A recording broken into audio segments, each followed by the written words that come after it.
बिहार में एक प्रचंड जीत भारतीय जनता पार्टी गठबंधन ने हासिल की है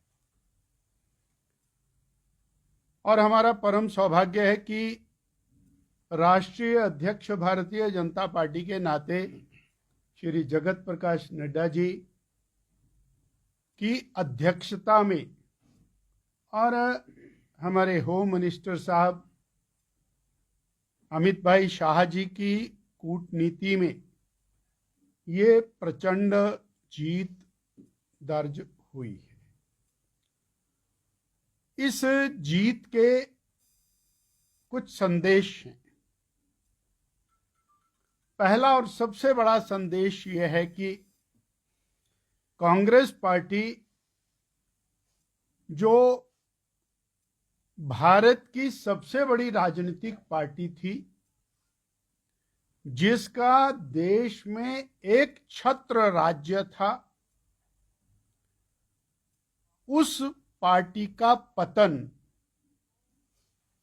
आज इस कदर हो गया कि उनके राष्ट्रीय अध्यक्ष द्वारा महीनों महीनों विशेष प्रकार का नैरेटिव बनाने हेतु प्रयास करने के बावजूद कांग्रेस पार्टी 6 सीटों पर सिमट गई और उत्तर भारत में एकमात्र राज्य हिमाचल प्रदेश कांग्रेस पार्टी के पास सत्ता के रूप में बचा। अर्थात कांग्रेस पार्टी की जन विरोधी नीतियां, देश विरोधी नीतियां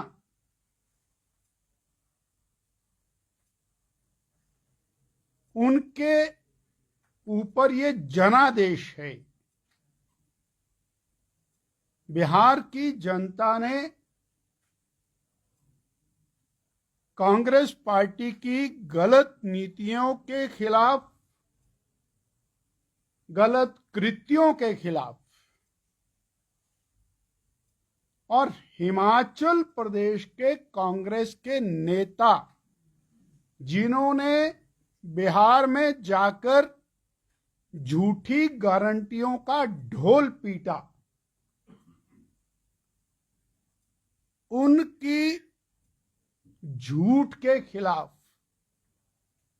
बिहार की जनता ने जनादेश दिया।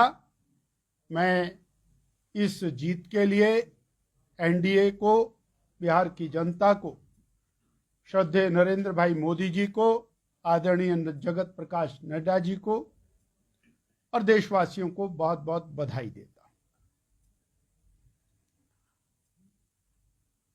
प्रदेश की वर्तमान सरकार के 3 वर्ष 11 दिसंबर को पूर्ण होने जा रहे हैं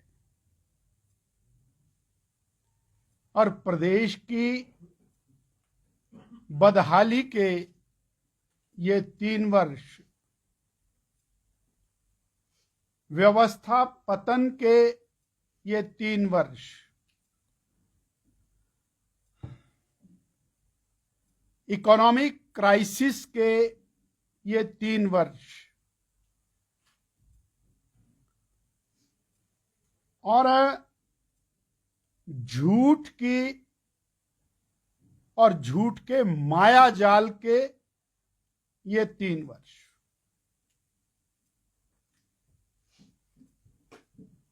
भारतीय जनता पार्टी 3 वर्षों के मिसरूल, मिस गवर्नेंस के खिलाफ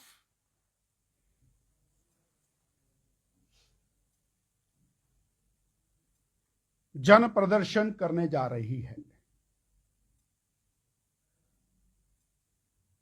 4 दिसंबर को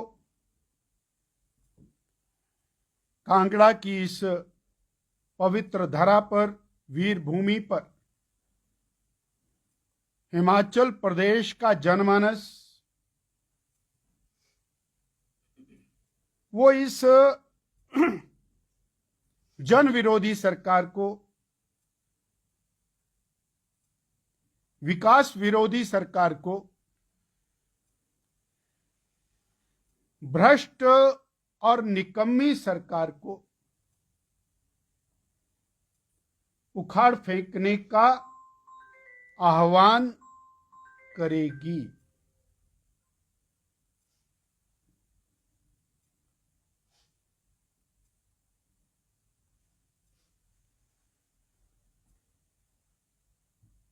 प्रदेश की कानून व्यवस्था पिछले 3 साल में तार तार हो गई। आए दिन जिस तरह से लूट, फिरौती, अत्याचार,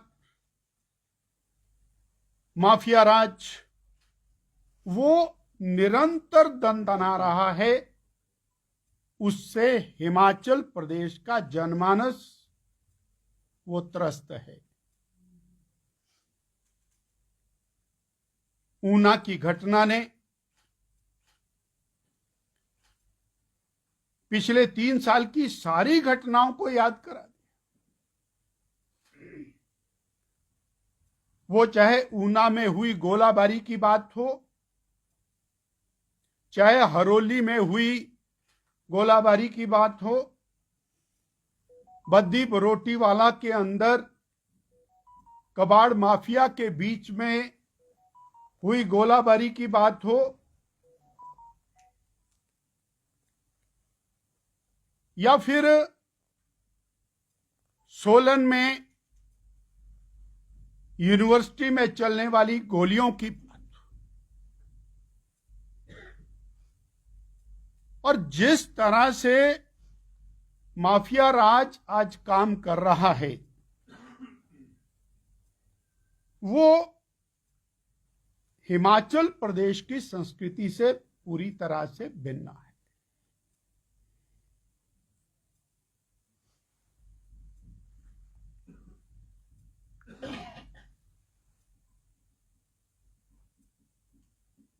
प्रदेश की जनता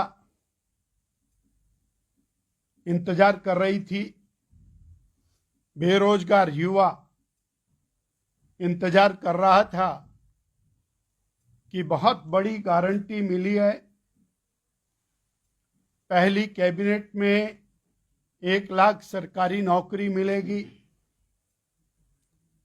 58 साल वाली मिलेगी, पक्की नौकरी मिलेगी, 5 लाख रोजगार भी पहली कैबिनेट में मिलेंगे। पर उनकी आशाएं धरी धराई रह गई और 3 साल से वो सड़कों पर उतरने को मजबूर हैं।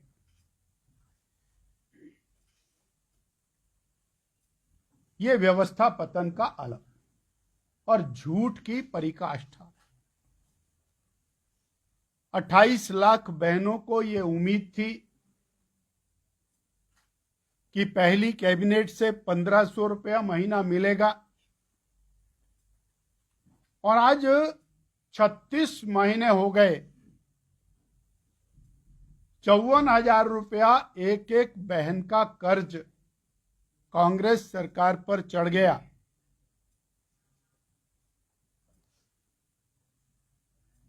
आज वो अपने आप को ठगा सा महसूस करते हैं। कहां तो बिजली फ्री मिलनी थी, कहां फ्री मिलने वाली बिजली बंद हो गई और बिजली के दाम में इजाफा हो गया। मैंने जन विरोधी शब्द जो प्रयोग किया है वो बहुत मायने रखता है।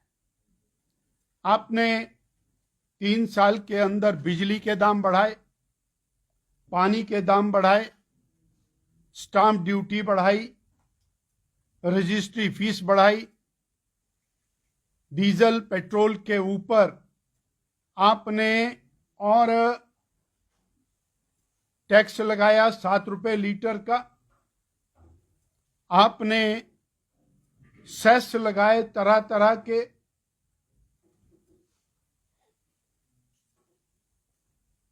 राशन में मिलने वाला, डिपो में मिलने वाला राशन, उसको आपने महंगा किया। एचआरटीसी बसों के किराए आपने बढ़ाए। एचआरटीसी बसों में मिलने वाली सब्सिडी को समाप्त किया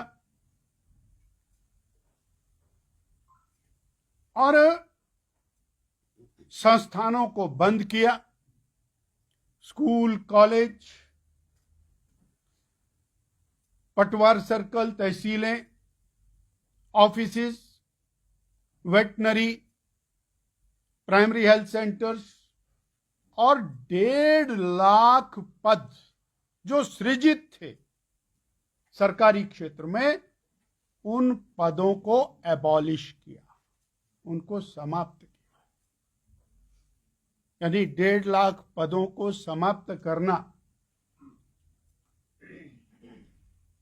ये बेरोजगारों के साथ और प्रदेश की जनता के साथ धोखा, और उसके बाद वन मित्र, पशु मित्र, रोगी मित्र और न जाने क्या क्या 3,000 4,000 की नौकरी, वो भी भाई भतीजावाद के आधार पर देने की घोषणा करते हुए अपनी गारंटियों की आपने खाल उधेड़ दी। इस प्रकार प्रदेश की जनता को आपने हर तरह से त्रस्त किया। न जाने क्यों पंचायती राज चुनाव से आप भाग रहे हैं। कौन सी ऐसी वजह है कि आप किसी ना किसी बहाने से उसको टालने की कोशिश कर रहे हैं। संवैधानिक संकट खड़ा हो रहा है, चुनाव आयोग और सरकार के बीच में टकराव हो रहा है, और हिमाचल के इतिहास में पहली बार है।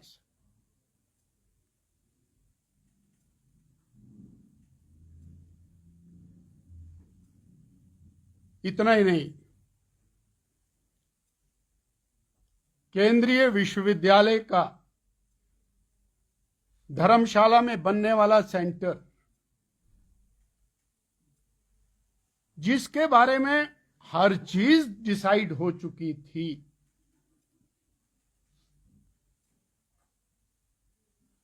आज उसको बंद करने के कगार पर आप तो लें।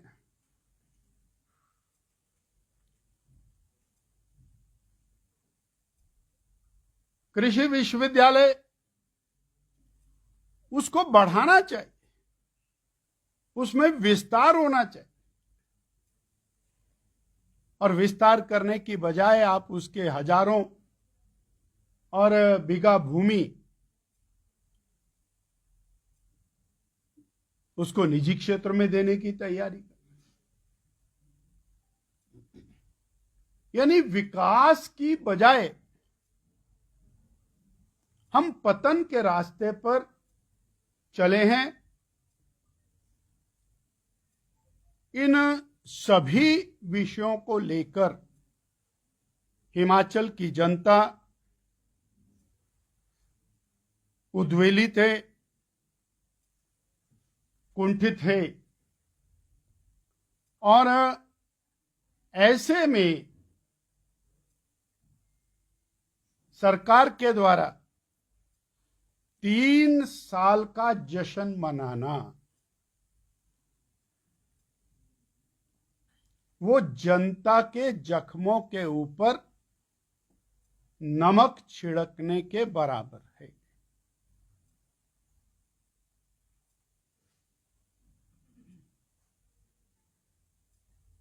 आज प्रदेश इन सब सवालों का जवाब मांगता है। एक और पेंशनर्स असेंबली का घेराव करने जा रहे हैं, उनको पेंशन देने के लिए नहीं, टाइम पर तनख्वाह देने के लिए नहीं,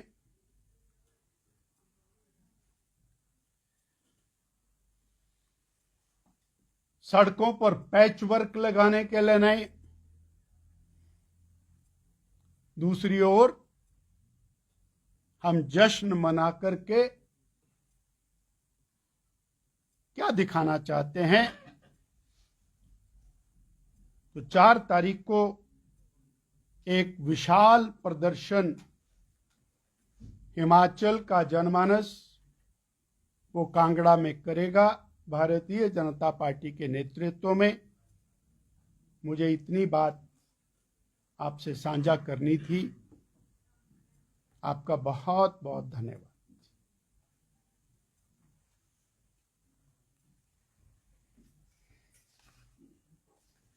सर, संजौली मस्जिद मामले में भाजपा का क्या स्टैंड है? भारतीय जनता पार्टी पूरी तरह से स्पष्ट है। माननीय न्यायालय ने इस मामले में अपना फैसला सुना दिया है। जब न्यायालय ने फैसला सुना दिया है तो सरकार को बिना देरी किए न्यायालय के फैसले को इंप्लीमेंट करना चाहिए और ना इंप्लीमेंट करके अननेसेसरी वातावरण को खराब करने का प्रयास जाने अनजाने में सरकार कर रही है। सर, नेरचौक मेडिकल कॉलेज से जो डॉक्टरों के तबादले हुए थे उस पर जो है डॉक्टरों द्वारा इस पर ये कहा जा रहा है कि अन्य मेडिकल कॉलेजों से जो है बड़े स्तर पर तबादले हो सकते हैं। भाजपा का इस पर क्या स्टैंड है?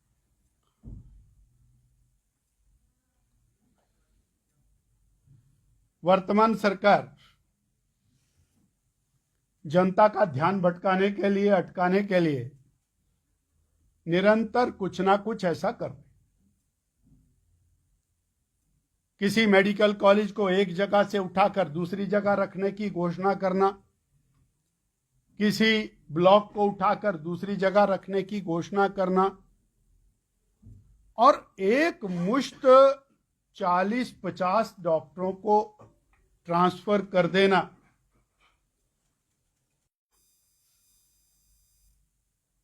धन्यवाद।